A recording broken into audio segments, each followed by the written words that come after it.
नमस्कार दोस्तों, आप सभी को पता है कि केंद्रीय विद्यालय संगठन यानी कि केवीएस में एडमिशन स्टार्ट हो चुके हैं और एडमिशन के लिए भी रजिस्ट्रेशन प्रोसेस है वो स्टार्ट हो चुका है आज से ही सुबह 10 बजे से। काफ़ी सारे पेरेंट के मुझे कॉल आ रहे थे, मैसेज आ रहे थे और ईमेल भी आ रहे थे कि सर प्रोसेस क्या है इसका। तो मैंने सोचा आपको एक कंप्लीट वीडियो बना के दे देता हूँ जिससे आप इसको समझ पाओगे। आप पेरेंट क्या करते हैं, फोटोस्टेट वाली शॉप पे जाते हैं और 300-400 रुपये उसको देते हैं। आप अपने बच्चे का रजिस्ट्रेशन फ्री में करवा सकते, कोई फीस नहीं है। आप सिंपल फ़ोन पे, एंड्रॉयड फ़ोन पे या घर में किसी भी लैपटॉप पे आप कर सकते हो, ठीक है। उसके एडमिशन के लिए क्या प्रोसेस है मैं आपको एक्सप्लेन करूँगा। अगर ये वीडियो आपको अच्छी लगी तो इसको लाइक कीजिए, सब्सक्राइब कीजिए चैनल को और ज़्यादा से ज़्यादा पेरेंट को शेयर कीजिए। चूँकि मैं केंद्रीय विद्यालय टीचर हूँ तो मेरे एक रिस्पॉन्सिबिलिटी है कि केवीएस के लिए मैं कुछ अच्छा कर सकूँ, आपको केवीएस के बारे में पता चले और ज़्यादा से ज़्यादा आप एडमिशन लो। तो वीडियो स्टार्ट करने के लिए देखिए, आपको सिंपली गूगल पे जाना है। गूगल पे जाने के बाद में इधर केवीएस एडमिशन लिख देना है, कुछ नहीं करना। केवीएस एडमिशन जैसे ही आप डालोगे उसके बाद में इधर इस वाली नीचे आ जाना है। नीचे आने के बाद में इधर केंद्रीय विद्यालय एडमिशन के नाम से होगा, केंद्रीय विद्यालय एडमिशन के इस पे क्लिक करना है। इस पे क्लिक करने के बाद में एक इंटरफेस खुलेगा, ऐसा इंटरफेस खुलेगा। ये इंपॉर्टेंट लिंक है और मैं बता दूं अब की बार केंद्रीय विद्यालय ने क्या किया है, आपके लिए एक एंड्रॉयड ऐप भी लॉन्च किया है। इस पे गूगल पे, प्ले स्टोर पे से केंद्रीय विद्यालय एडमिशन ऐप ये आपको मिल जाएगी और उससे भी आप एडमिशन ले सकते हो। नहीं, इंपॉर्टेंट लिंक कुछ दिए गए हैं, अगर मैं इनको एक्सप्लेन करूंगा तो वीडियो ज़्यादा लंबा हो जाएगा। इसलिए रजिस्ट्रेशन करने के लिए 2020-21 में रजिस्ट्रेशन करने के लिए इधर क्लिक करें। हमने इसके ऊपर क्लिक किया, देखते हैं हमसे क्या क्या मांगता है। दोनों हिंदी और इंग्लिश में, दोनों में आप कर सकते हो, ठीक है। और ये बोल रहा है कि इसको फॉर्म को भरने से पहले सभी निर्देशों को, जो भी इम्पोर्टेंट है, इनको आप इंस्ट्रक्शन को केयरफुली रीड कीजिए। उसके बाद में नीचे डिक्लेरेशन ऑफ है और ये बोल रहा है कि हेल्प डेस्क भी सेवा भी स्टार्ट हो चुकी है सुबह 8-10 बजे से। और ये इंपॉर्टेंट लिंक है कुछ, ठीक है, आप देख सकते हो। एक्सप्लेन करूंगा, लंबी वीडियो होगी इसलिए ये बोल रहा है, मैं मोटे मोटे बता देता हूँ आपको। मोबाइल नंबर होना चाहिए जो चलती हालत में हो। एक ईमेल आईडी होनी चाहिए और जिस बच्चे का एडमिशन करवाना है उसका फ़ोटो होना चाहिए और डेट ऑफ बर्थ है उसका, डीओबी की एक सर्टिफिकेट है उसकी स्कैन कॉपी होनी चाहिए। और अगर आप इकोनॉमिकली वीक सेक्शन में आते हो तो आपके पास में गवर्नमेंट सर्टिफिकेट होना चाहिए। उसके बाद में अगर आपके पेरेंट का ट्रांसफ़र हुआ कहीं पे तो आपको उसकी भी डिटेल देनी पड़ेगी, ठीक है। उसके बाद में अलग अलग है ये सारे के सारे, ठीक है। इसके बाद में ये पेरेंट डिटेल के बारे में सारे के सारे यही है। आप बोलिए, मैंने इसको केयरफुली पढ़ लिया और आगे प्रोसीड कीजिए। आगे प्रोसीड करने के बाद में ऐसा इंटरफेस निकल के आएगा है, देखिए न्यू रजिस्ट्रेशन है, हमें रजिस्ट्रेशन अभी करना है। सबसे पहले बच्चे का नाम डालेंगे और उसका मिडिल नेम क्या है, लास्ट नेम क्या है। अगर नाम है, उस सरनेम सीधा इधर लिख देंगे आप। आपका बच्चा डिफरेंटली एबल है यानी दिव्यांग, स्पेशल नीडेड है तो यस कीजिए, नहीं तो नो कीजिए। इधर बच्चे का डेट ऑफ बर्थ डालिए आप और जिस बच्चे का एडमिशन करवाना उसके पेरेंट गवर्नमेंट जॉब पे है, केवीएस में काम करते हैं तो इसको डालिए। और रिटायर्ड ऑफिसर है केवीएस के तो इस पे डालिए। और उसका अगर उसका दादा या दादी जो भी केवीएस में जॉब की है जिसने पहले, तो इसमें डाल सकते हो। इसमें करने से आपको क्या फ़ायदा मिलेगा कि आपके बच्चे को रिजर्वेशन या प्रायोरिटी मिलेगी एडमिशन में। आपका जो भी मोबाइल नंबर, जो भी ईमेल आईडी है इस टाइम पे चालू है वो इधर डालिए। मोबाइल नंबर जो ऑन है अभी डालिए इसमें, क्योंकि इस पे एक ओटीपी आएगा, ओटीपी इसमें डालना पड़ेगा। एक कैप्चा लोग इधर डाल देंगे और प्रोसीड करने के बाद में हमारे सामने ऐसा इंटरफेस निकल के आता है। उसमें ये बोला गया कि जो आपने मोबाइल नंबर ये दिया था इस पर एक ओटीपी भेजा गया है और ओटीपी को डालना जरूरी है। तो मैंने ओटीपी इसमें डाल दिया, 72427 इसमें डाल दिया। ये कैप्चा कोड इधर डालना है। इधर डाल के बाद में इसको हम वेरीफाई करेंगे। अगर आपके पास ओटीपी नहीं आया तो आप रीसेंट पे क्लिक करने के बाद में ओटीपी को मंगवा सकते हो, ओके। उसके बाद ये बोल रहा है कि आपने इसमें साइन अप कर लिया गया है, आप साइन अप हो गए हो, आप कक्षा फर्स्ट में इस पोर्टल में साइन अप कर लिया। साइन अप का मतलब होता है फर्स्ट टाइम जब हम रजिस्ट्रेशन करते हैं तो ये बच्चे का नाम आ गया, इसका लॉगिन कोड आ गया, इस डेट ऑफ बर्थ आ गई और मोबाइल नंबर आ गया, ठीक है। अब हमने सारा कर लिया और बोलता है कि इधर क्लिक करें नेक्स्ट प्रोसेस के लिए। हमने इधर क्लिक किया, इसको प्रिंट करवा के रख लेना आप अपने पास में, ये बहुत काम आएगा आपको, ठीक है। और ये लॉगिन कोड वगैरह याद रख लेना, आप लिख के रख लेना कहीं पे भी। और क्लिक करने के बाद में हम इधर इस इंटरफेस पे आते हैं। ऐसा इंटरफेस आता है हमारे सामने।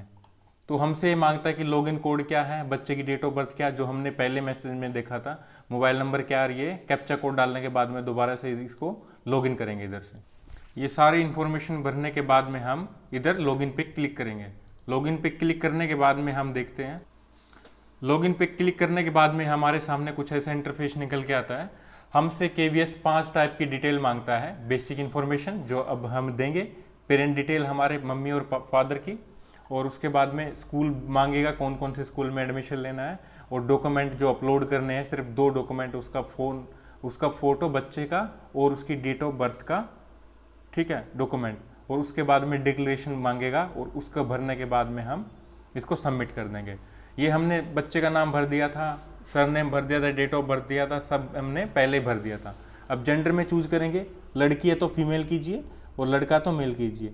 लड़की अगर आपकी सिंगल गर्ल चाइल्ड है तो आप यस कीजिए और आपको एडमिशन में प्रायोरिटी मिलेगी। अगर आपके पास एक लड़की ही है, कोई बच्चा नहीं है, सिर्फ लड़की है, तो आप यस कीजिए, ठीक है, आपको उसमें प्रायोरिटी मिलेगी, एडमिशन में आपको रिजर्वेशन मिलेगा, ठीक है। उसके बाद में आप, अगर आपके और बच्चे भी है तो आप उसके लिए भी एडमिशन के लिए बोल सकते हो, ठीक है। तो उसके बाद में क्या है, इनकम, फैमिली इनकम केवीएस आपकी जानना चाहता है कि आपका लो इनकम में नहीं आते तो आप इधर क्लिक कर सकते हो, ठीक है। और आर्थिक रूप से कमजोर ईडब्ल्यूएस में आते हो, इकोनॉमिकली वीकर सेक्शन में आते हो, तो आप इधर भरने, इधर करने से आपको सर्टिफिकेट नंबर, कब इशू हुआ और किसने इशू किया, वो सारा जानकारी इधर भरना पड़ेगा। अगर आप बीपीएल में आते हो तो बीपीएल के भी रिजर्वेशन होता है इसमें, इधर डेट डालनी पड़ेगी, सर्टिफिकेट नंबर और किसने वो इशू किया, वो सब के सब इन्फॉर्मेशन करनी पड़ेगी। मैं इसमें कर देता हूँ। उसके बाद में आपको कैटेगरी चूज करनी, जनरल में, ओबीसी में, एससी में, जिसमें भी आप आते हो कैटेगरी को चूज कर सकते हो। उसके बाद में ब्लड ग्रुप अगर आपको पता बच्चे का तो आप तभी भरिए, नहीं तो कोई जरूरी भी नहीं है, नहीं भरने से भी चलेगा। मान लो मैंने बताया तो मैंने कर दिया। उसके बाद में हम नेक्स्ट ऑप्शन पे क्लिक कर देंगे। नेक्स्ट ऑप्शन पे क्लिक करने के बाद में हमारे सामने एक इंटरफेस निकल के आता है। बेसिक इन्फॉर्मेशन हमारी कंप्लीट होगी। अभी पेरेंट डिटेल भरेंगे। पेरेंट डिटेल के बारे में इधर मदर का डिटेल भरेंगे, इधर फादर का डिटेल भरेंगे। मदर की डिटेल में आप टाइटल चूज कीजिए और नाम भरिए, इधर उसकी नेशनलिटी चूज कीजिए। ये डिटेल भरने के बाद में हम क्या करेंगे, इधर मदर की डिटेल, इधर फादर की डिटेल भरने के बाद में, ठीक है। अगर फादर मदर आपके एक जगह पे रहते हैं तो आप यस कीजिए, नहीं तो नो कीजिए। इसका फायदा ये है, अगर जो भी आप इंडियन इधर मैंने भरा तो मम्मी के लिए भी अलग से भरना पड़ेगा। अगर यस कर देते हैं तो जो भी हम फादर की डिटेल डालेंगे वह मम्मी की डिटेल हो जाएगी, ठीक है। मैं इधर डिटेल डाल देता हूँ। डिटेल डालने के बाद इधर एड्रेस, इधर पिन कोड, लैंडलाइन नंबर है तो आपका डाल सकते हैं, नहीं तो इसको छोड़ सकते हो। मोबाइल नंबर कोई एक्स्ट्रा है तो इसका डाल सकते हैं, नहीं तो छोड़ सकते हो इसको भी। ईमेल आईडी भी है तो डालो, नहीं तो हमने दे दी है, वो उससे काम चल जाएगा। इधर मम्मी का ऑक्यूपेशन लिखना है और ऑर्गेनाइजेशन, ये कौन से काम करती है और किस ऑर्गेनाइजेशन में, दोनों का डिटेल है। इधर फादर का ऑक्यूपेशन और ऑर्गेनाइजेशन का डिटेल उनको देनी है, ठीक है। अगर जॉब नहीं करते तो उनको खाली छोड़ सकते, जॉब करते तो आप इसको भरिए, क्योंकि एडमिशन के टाइम पे केवीएस आपसे सब चीज़ें मांगेगा। जब हमने नेक्स्ट किया तो उसके बाद हमारे सामने एक ऐसा इंटरफेस निकल के आता है। हमने पेरेंट डिटेल भरी, बेसिक इन्फॉर्मेशन हमने भर दी थी। अब चॉइस की बात आती है। मैं आपको बता देता हूँ कि केवीएस आपको 3 केंद्रीय विद्यालयों में चॉइस देना चाहता है, ठीक है। ये बोल रहा है 3 अलग विद्यालयों में एडमिशन ले सकते हो आप, ठीक है। विद्यालय 1, 2, 3 3 विद्यालयों में ले सकते हो आप। स्टेट को चूज कीजिए। सबसे पहले मैंने हरियाणा किया चूज।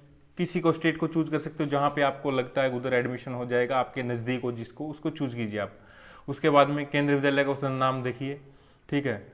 और स्कूल 2 में देखिए, स्कूल 2 में देखिए, स्कूल 2 में आप कोई भी स्टेट चूज कर सकते हो। मैंने उड़ीसा कर लिया जहाँ पे मेरी पोस्टिंग है। उड़ीसा करने के बाद में, ठीक है, उड़ीसा गजपति जहाँ मेरी पोस्टिंग है। उस विद्यालय 3 में आप कोई भी विद्यालय चूज कर सकते हो। दिल्ली का मैंने चूज कर लिया। कोई भी विद्यालय एक जगह के चूज कीजिए आप जो पास में आपके, ठीक है। और उसके बाद में देखिए वो विद्यालय के बारे में आ गया। इधर मैप पे क्लिक करने के बाद में उधर आप पता कर सकते हो कि कौन सा कहाँ पे है, ठीक है। जैसे केंद्रीय विद्यालय गजपति सिविल है, स्टेट गवर्नमेंट है, रूरल है, भुवनेश्वर इसका रीजन है, सब डिटेल बता देता है। उसके बाद में इधर आपको पेरेंट की थोड़ी सी जानकारी देनी पड़ेगी। क्या आपको जॉब आपके पास में आपको प्रायोरिटी चाहिए कि उसमें, अगर यस आप करते हो तो आप कहाँ जॉब करते हो, आप स्टेटस क्या है, और उसमें प्रायोरिटी एडमिशन में 5 प्रायोरिटी होती है एडमिशन के बारे में। सबसे पहले सेंट्रल गवर्नमेंट, फिर स्टेट गवर्नमेंट, ऐसे ही होता है ये, ठीक है। तो आपको ये इन्फॉर्मेशन देनी पड़ेगी। उसके बारे में, उसके बाद में आपके पेरेंट में से कौन जॉब कर रहा है वो उसके बारे में इधर देना पड़ेगा। देने के बाद में हम नेक्स्ट पे इधर क्लिक कर नेक्स्ट करने के बाद में हमारे सामने एक ऐसा इंटरफेस निकल के आता है। बेसिक इन्फॉर्मेशन भरी, पेरेंट डिटेल भरी, चॉइस ऑफ स्कूल हमने भर दिए और अभी अपलोड डॉक्यूमेंट करेंगे। डॉक्यूमेंट सिर्फ 2 ही अपलोड करने हैं। सबसे पहला बच्चे का DOB, डेट ऑफ बर्थ, उसके बाद में बच्चों का पासपोर्ट साइज फोटो, उसका साइज भी होना चाहिए 256 KB से कम ही होना चाहिए, वो बोल रहा है। ठीक है, इसमें क्या करेंगे, अपलोड करेंगे हम अभी। और उसके बाद में बोल रहा है जो हमने स्कूल चूज किए, देखिए जो हमने 3 स्कूल को चूज किया है, इसमें स्कूल में जाने से आपको ये चीज़ें दिखानी पड़ेगी। सबसे पहला date of birth of child, उस बच्चे का passport size, proof of residence, और अगर आप कोई भी गवर्नमेंट या सेंट्रल गवर्नमेंट एम्प्लॉय हो तो आपको वो दिखाना पड़ेगा। ठीक है, सर्विस सर्टिफिकेट दिखाना पड़ेगा। इन तीनों KVS में जाने से आपको एडमिशन लेने से, किसी भी KVS में 3 भरे थे ना हमने, उनमें जाने के लिए आपको ये तीनों की तीनों चीज़ें दिखानी पड़ेगी उसको। ओके, उसके बाद में हम नेक्स्ट पे क्लिक कर देंगे इन्फॉर्मेशन भरने के बाद। इस प्रोसेस का जो सबसे लास्ट पार्ट आता है, सबसे लास्ट पार्ट में ये आता है डिक्लेरेशन वाला, कि मैंने जो भी चीज़ें भरी गई है वो मैंने अपने आप बोले, डिक्लेरेशन होती है। ठीक है, मैं प्रमाणित करती हूँ कि मैंने सभी खंडों को, सभी पार्ट को, इंस्ट्रक्शन को पढ़ा और समझा है। मेरे दी गई जितनी भी जानकारी वो सभी की सभी सही है। अगर कोई भी जानकारी गलत पाई तो मेरा बच्चा स्कूल में एडमिशन नहीं ले सकता। ठीक है, ये सारी की सारी जानकारी है। अपलोड मैंने डॉक्यूमेंट सब चीज़ कर दिए गए मैंने, और मैंने शर्तों को, कंडीशन को मान लिया गया। और उससे अगर आपने कुछ चेंज करना चाहते हो तो आप प्रीव्यू पे क्लिक करने के बाद में उसको चेंज भी कर सकते हो। अगर आपने बिल्कुल सही से भरा है तो आप सेव टू प्रीव्यू पे क्लिक करोगे। उसके बाद में डन हो गया, आप प्रीव्यू पे क्लिक कीजिए। उसके बाद में देखिए ये सारी की सारी जानकारी आपने सबमिट कर दी है, पूरी की पूरी आपकी ये भरी गई है। ठीक है, इधर देख सकते हो आपका रजिस्ट्रेशन कोड ओपन हो गया, क्लास फर्स्ट में एडमिशन के लिए मोबाइल नंबर, आपका एकेडमिक ईयर, ईमेल आईडी होगी, सारी के सारी, बच्चे का नाम हो गया, बच्चे की डिटेल हो गई है। ठीक, कैटेगरी वाइज सब हो गया, ब्लड ग्रुप हो गया, ये सब का सब जितना भी आपने भरा, पेरेंट्स के बारे में जितना भी आपने जो भी भरा है वो सारा का सारा उसके बाद में चेक कर लेना एक बार। ठीक है, बच्चे का फोटो देखो भर दिया हमने, डेट ऑफ बर्थ बच्चे की वो भी भर दिया हमने। और किन किन स्कूल में किया, सबसे पहले ये स्कूल में किया। ठीक है, उसके बाद में इस स्कूल में जाने के बाद में हमने ये जानकारी स्कूल के पास में सेम चली जाएगी। दूसरा मैंने स्कूल इसके लिए भरा था, 3 स्कूल भरा था ना, इसके पास भी ये जानकारी है। ठीक है, जैसे जैसे आप करोगे ना सबके पास में वो चीज़ें हैं। ठीक है, और लास्ट में आपको क्या कर सकते हो, आप प्रिंट कर सकते हो एप्लीकेशन को, एप्लीकेशन आपका है प्रिंट हो जाएगा। ठीक है, और उसके बाद में आप लॉग आउट करके इधर से बाहर निकल जाना। ओके, तो आपका फॉर्म अभी भरा जा। वैसे मैंने सभी जानकारी आपको बता दी है, लेकिन फिर भी आपका कोई डाउट है, कोई क्वेरी, कोई क्वेश्चन है तो आप मेरे कमेंट में जाइए, उधर लिख दीजिए, मैं आपका आंसर आपने। थैंक यू, आपने वीडियो को देखा, थैंक यू वेरी मच।